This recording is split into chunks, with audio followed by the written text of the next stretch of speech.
My best friend disappeared for several years. But one day, he knocked on my door. My best friend Max disappeared 5 years ago. And during all this time, I lived with an emptiness that never left me. Max and I had been friends since childhood. He was the kind of person who could always cheer you up, make you laugh, or just sit silently by your side when you needed it. We grew up together, went to school together, studied at university, and for a while even shared an apartment. We had our own little traditions, Friday parties, Sunday movie nights, and endless conversations about everything. But 5 years ago, Max vanished. It all started with his trip to the mountains. This had been his big plan.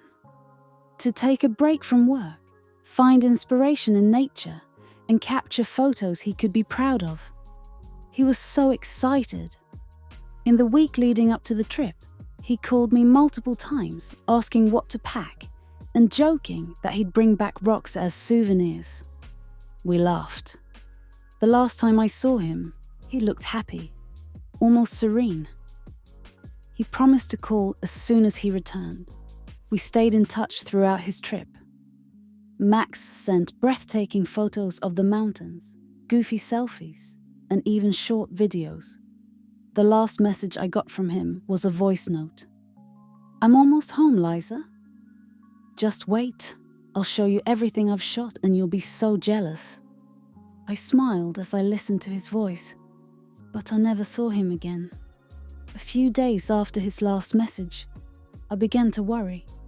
Max wasn't answering his phone. He was forgetful at times, but he never broke a promise. I called his parents, but they didn't know anything either. That's when we contacted the police. They found Max's car parked neatly on the side of the road leading out of the mountains. The keys were in the ignition, and his phone was on the passenger seat. There were no signs of a struggle, no clues. It was like something out of a movie. The police launched a search. Volunteers, helicopters, dogs. The whole area was combed through. We searched the forests, cliffs, and trails, but there was nothing. Every weekend, I joined the search groups, clinging to the hope of finding at least some trace of him, but there was none. Eventually, the search was called off, and Max was officially listed as missing. His parents were devastated. We often met up to support each other, but over time, even they began to lose hope. For me, it was a crushing blow. I tried to continue living, working, meeting friends, but the wound never healed. Every beautiful sunset I saw, every funny trinket in a store, I'd think about telling Max. Everything reminded me of him. I often caught myself thinking, what if he's still alive? What if he just can't find his way back? Years passed, and I slowly began to learn to live without him. Until that rainy Friday. It was an ordinary evening. I was sitting at home with a cup of tea, watching a TV series and listening to the rain tapping against the window. It was around 10 at night when I heard a knock at the door. At first I thought it was a neighbor needing something.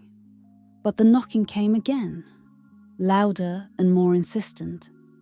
I walked to the door and looked through the peephole and froze. Max was standing there. I couldn't believe my eyes, but it wasn't the Max I remembered. He looked like someone who had been through hell. His face was pale and gaunt, his eyes sunken as if he hadn't slept in years. His clothes were filthy, torn, and stained with substances I couldn't identify. His hair was short and unevenly cut, and his hands were covered in scars. "Liza," he said in a weak voice. "It's me. I need help." I immediately opened the door and helped him inside. Max could barely stand. He collapsed onto the couch, struggling to hold the glass of water I gave him. I wrapped him in a blanket and tried to make him comfortable. But I couldn't stop staring at him. It was him. Alive. Here. At first, Max said almost nothing. He just sat there shaking and sipping water. I wanted to flood him with questions, but I could see he was too exhausted. Hours later, he finally began to speak. Max told me that on his way home from the trip, he saw a car parked on the side of the road. A man was standing next to it, waving as if he needed help. Max stopped to see what was wrong. That was his mistake. As soon as he got close, someone struck him on the head, and he lost consciousness. He woke up tied up in the trunk of a car. They drove him deep into the woods, where there was a camp. Max said it was a place he would never have found if not for what happened. He and others were held there as prisoners and forced to work.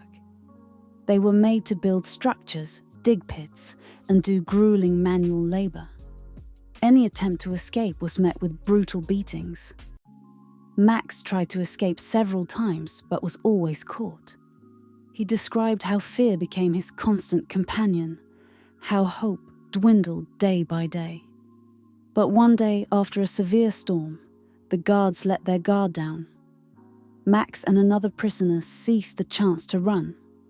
They wandered for days, surviving on berries and rainwater, until Max stumbled upon a road. A truck driver picked him up and brought him to the nearest town. I listened to him, unable to believe what I was hearing. It was a nightmare come to life. Everything he had endured seemed impossible, but he was here, alive. The next day, we went to the police together. Max gave a full statement. Thanks to his information, they found the camp and freed other prisoners, people who, like him, thought they would never see freedom again. Since then, Max has been in therapy. We see each other almost every day. Sometimes he talks about what he went through. Other times, he just sits quietly, savoring his freedom. I feel like I'm looking at a different person now. But he's fighting, and I'm so proud of him. This experience taught me something. Even in the darkest circumstances, you should never lose hope. Because sometimes, even after years, miracles do happen.